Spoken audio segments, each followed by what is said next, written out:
Olá! Como passou da semana passada até agora? Tudo bem? Espero que sim. Vamos iniciar então a nossa última semana dessa importante disciplina sobre segurança e saúde nas instituições de ensino, na EPT, na Educação Profissional e Tecnológica. Nessa semana nós vamos conversar sobre a NR24, condições sanitárias e de conforto. Vamos também falar sobre a NR26, que é sobre sinalização, e um conteúdo bônus, que é sobre ginástica laboral. Eu dividi em 3 vídeos para ficar mais fácil essa dinâmica, né? E nós vamos começar então com a NR24. Todas elas são NRs curtas, mas são de extrema importância no contexto da escola e de uma forma em geral em outros ambientes de trabalho também. Então eu colocarei aqui a minha tela para a gente começar falando sobre condições sanitárias e de conforto na EPT. Então, a NR24, ela trata desses itens aqui. Componentes sanitários, vestiários, locais para refeições, cozinhas, alojamento, vestimenta de trabalho e disposições gerais. Então, vamos comentar sobre elas rapidamente, né? O que elas influenciam no nosso ambiente de trabalho. Com relação às instalações sanitárias, nós temos que as edificações precisam ter uma bacia sanitária, um vaso sanitário, para cada 20 trabalhadores separados por sexo. Então, aqui, nessa NR24, ela trata muito sobre condições estruturais do ambiente de trabalho. Às vezes, a escola não está adaptada e precisa, às vezes, se adaptar. Deve possuir também peças sanitárias íntegras, seguras, né? Existem em alguns locais, os vasos sanitários são colocados e com o tempo, com o uso, eles começam a ficar instáveis, eles começam a ficar bambos, isso é muito perigoso.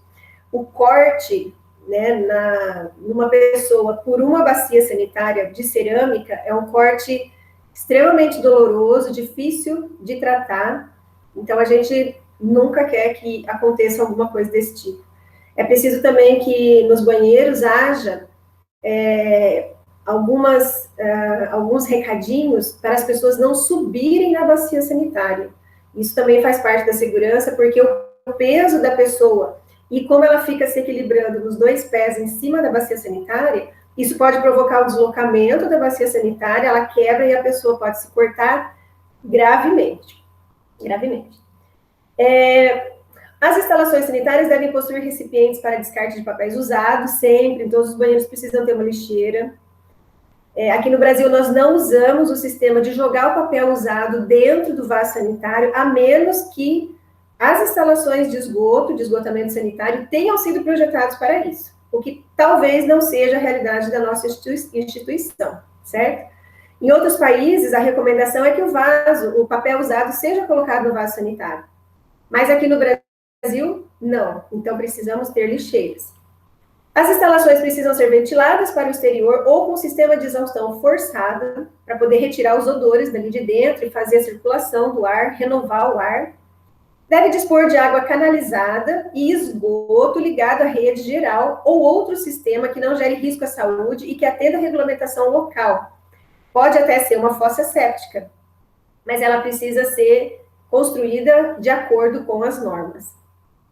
E deve comunicar-se com os locais de trabalho por meio de passagens com piso e cobertura, quando se situarem fora do corpo do estabelecimento. Então, se o banheiro fica longe do local onde são as salas de aula e a parte administrativa, é preciso que haja uma passarela com piso e com cobertura, para que a pessoa não tenha que, por exemplo, se expor à chuva ou ao sol para poder ir ao banheiro.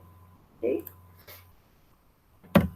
Com relação aos componentes sanitários, então, no banheiro masculino, o mictório pode ser individual ou pode ser do tipo calha coletiva. O lavatório, a pia, pode ser do tipo individual, calha ou de tampo coletivo com várias cubas, possuindo todas elas torneiras individualmente. É proibido o uso de toalhas coletivas, tanto agora na pandemia, muito mais, mas mesmo se não estivéssemos no momento de pandemia, as toalhas coletivas são proibidas em ambiente onde tem muitas pessoas, onde tem circulação de muitas pessoas. Então, é necessário que haja as toalhas de papel Ou então as de pano, mas aquelas de correr, em que a gente puxa a parte limpa, seca a mão, e a próxima pessoa que for fazer uso, puxa de novo outra parte limpa, como a gente vê em alguns ambientes. Chuveiro, se for necessário para o ambiente, deve haver um para cada 10 ou 20 trabalhadores, dependendo do tipo de atividade laboral. E aí a norma diz bem certinho quais são as atividades que pode ter um chuveiro para cada 10 e quais são as atividades que pode ter um chuveiro para cada 20 trabalhadores.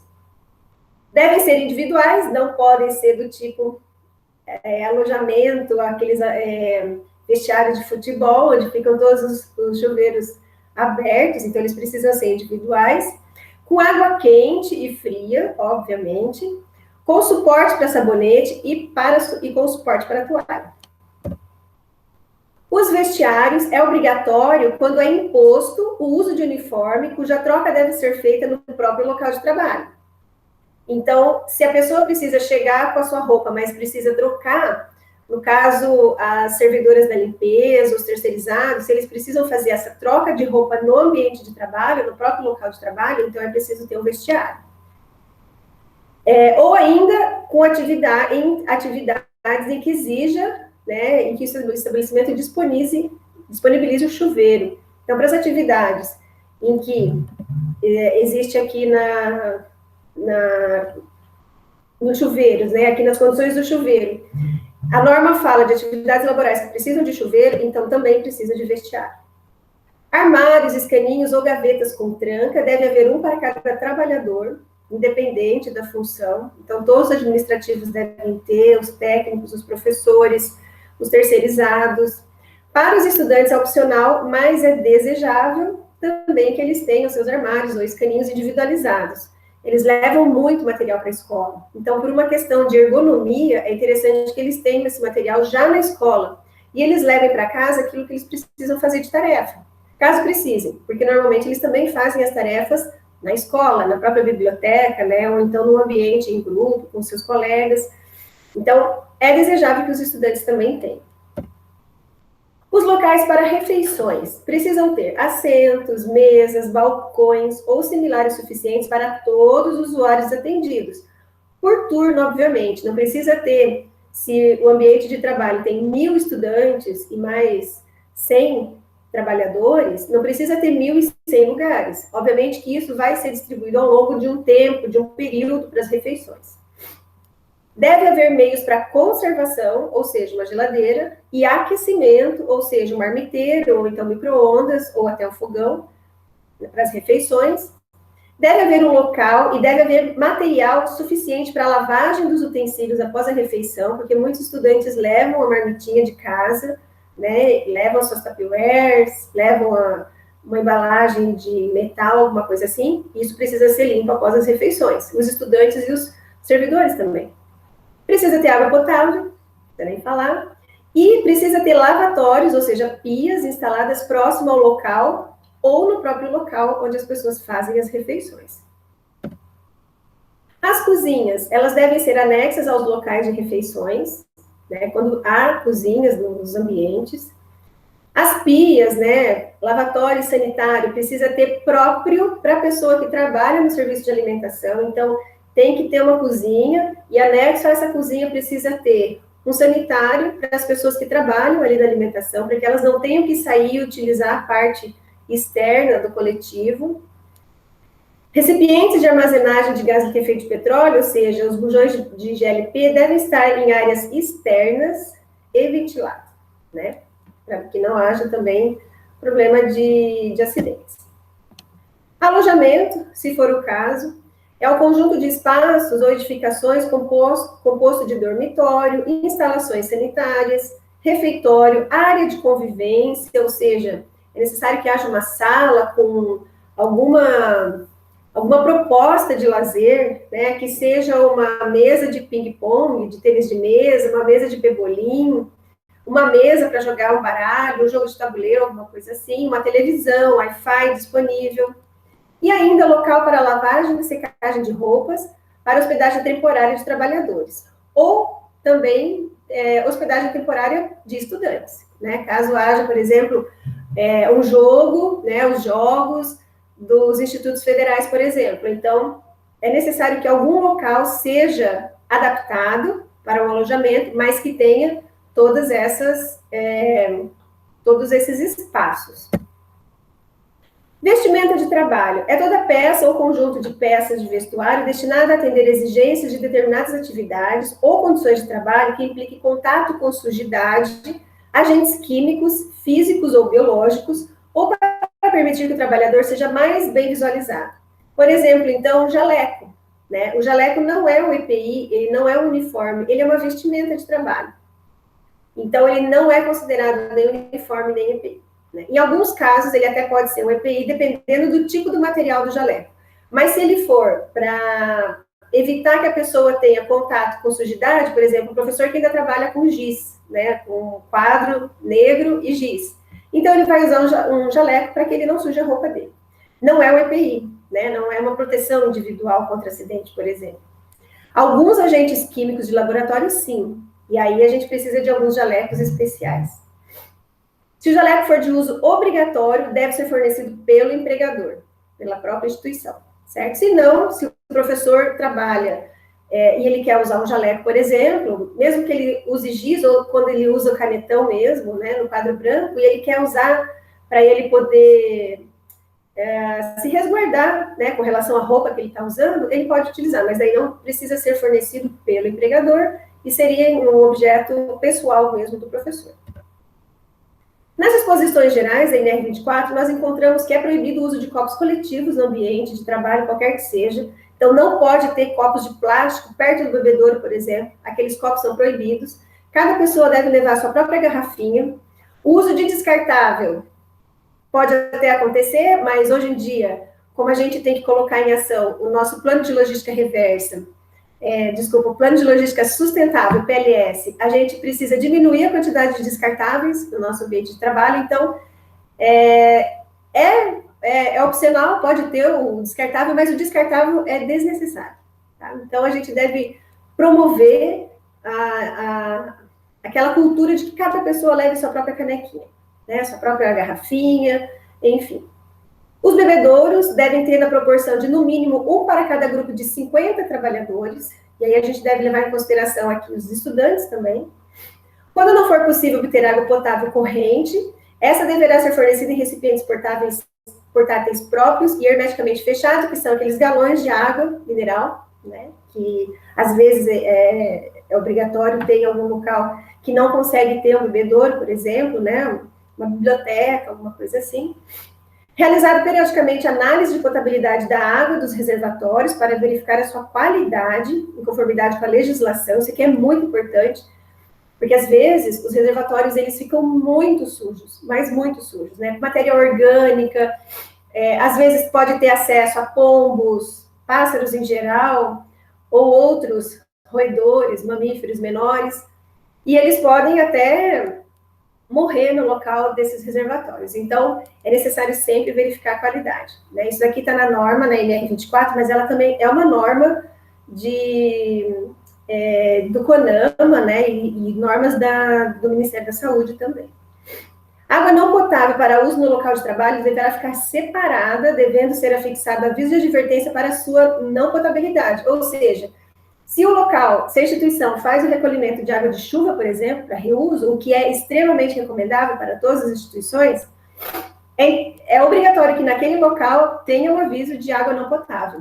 Essa água vai ser usada para limpar piso, para aguar plantas, né, nos quintais, nos jardins. Então, é preciso que haja essa identificação. Também, nos locais de armazenamento de água, os poços e as fontes de água potável deverão ser protegidos contra a contaminação, deverão estar fechados sempre, né? O serviço de limpeza será realizado sempre que possível, fora do horário de trabalho e por processo que reduza ao mínimo o levantamento de poeira, isso aqui no caso das servidoras terceirizadas de manutenção de limpeza. Então, em vez de varrer os pátios, varrer os corredores, é desejado que se use água e puxar aquela água com o rodo, fica muito mais fácil de fazer esse tipo de limpeza. E deve ser garantidas condições para que os trabalhadores possam interromper suas atividades para a utilização das instalações sanitárias, a qualquer momento.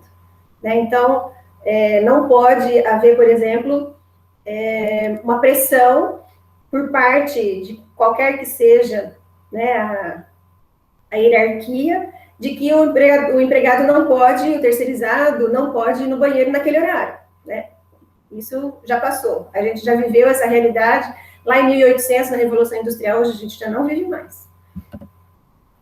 Com relação a condições sanitárias e de conforto, eu busquei também na NBR 9050 algumas coisas que para a nossa realidade fazem muito sentido com relação à acessibilidade, principalmente na realidade dos Institutos Federais do Paraná, que tem a parte de inclusão social, com 80% dos seus estudantes com cotas, né? Não necessariamente para pessoa com cadeira de roda, com redução de mobilidade, mas em geral. Então, eu trouxe essa NBR 9050 também para discutir aqui algumas condições sanitárias de conforto. Então, lá diz que a entrada de alunos preferencialmente deve ser feita por via de menor fluxo de tráfego, deve haver pelo menos uma rota acessível entre as áreas administrativas, esportivas, recreação, alimentação, salas de aula, laboratórios, bibliotecas e demais ambientes pedagógicos. Uma rota acessível é aquela que não tem escadas, é aquela que tem rampas acessíveis. Além disso, que tenha também sinalização acessível. Todos os ambientes devem ser acessíveis, com mobiliários acessíveis, então as portas devem ter o tamanho suficiente para que seja entrada, para que um cadeirante consiga entrar, e o mobiliário também, ele deve ser adaptado para um cadeirante, por exemplo, ou para uma pessoa com problema, né, de surdez ou com baixa visão. Deve haver pelo menos 1% de mesas acessíveis a PCRs, nos laboratórios, por exemplo, de pranchetas, certo? Recomenda-se que a distância máxima a ser percorrida de qualquer ponto da edificação até uma instalação sanitária acessível é de 50 metros. Então, vamos prestar atenção nisso. As instalações sanitárias acessíveis devem ter entradas independentes para permitir o auxílio de uma pessoa do sexo oposto. Será que na nossa instituição tem isso? Na minha instituição, a instalação sanitária, o banheiro acessível, é junto com o banheiro feminino ou junto com o banheiro masculino. Não tem uma entrada independente. Então, se o cadeirante do sexo feminino precisar usar o banheiro, mas precisar de um acompanhante masculino, não vai poder ter, então não é acessível. Número mínimo de instalações sanitárias acessíveis é de 5% do total, com pelo menos um em cada pavimento, salvo as previstas pela norma, e a norma explica quais são. Aqui eu trouxe alguns desenhos da norma, né, de como que devem ser os tamanhos e as dimensões de cada ambiente acessível. Então, aqui no caso, por exemplo, um banheiro, ele deve ter, no mínimo, um diâmetro de 1,5 m para que o cadeirante consiga entrar e fazer um giro. Né? Essa aqui é uma área de giro. Aqui também a aproximação para o uso do lavatório, né? Onde tem aqui o módulo de referência do cadeirante, do PCR, para poder fazer a aproximação e usar o lavatório de forma adequada. Aqui nós temos as medidas mínimas, então, dos sanitários, né? 40 centímetros entre as barras laterais e o vaso sanitário, 80 no mínimo entre o vaso sanitário e a próxima parede. Aqui nós temos o tamanho de um box, de um chuveiro acessível, né? Então tem que ter um banco, olhando em planta, aqui está o chuveiro, aqui tem que ter um banco, e esse banco, então, ele pode, inclusive, ser reclinável, né? A pessoa pode usar ou não o banco, e aqui tem todas as dimensões com relação ao chuveiro. Eu coloquei também 3 artigos aqui que nos dão essa ideia, né, de que a nossa escola precisa ser acessível, né, levando, então, a essa definição de que as escolas têm que ser 100% acessíveis a todas as pessoas.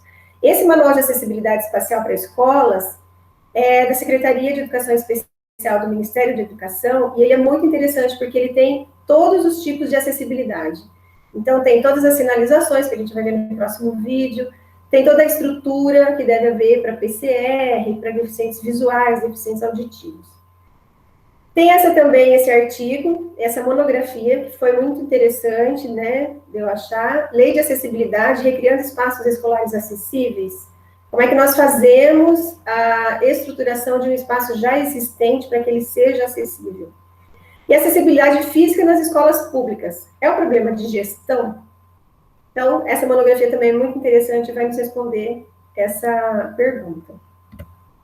Com relação à atividade desse vídeo, eu gostaria que você fizesse uma reflexão sobre as condições sanitárias e de conforto da sua instituição. Ela está de acordo com essas normas apresentadas, NR24 e NBR 9050?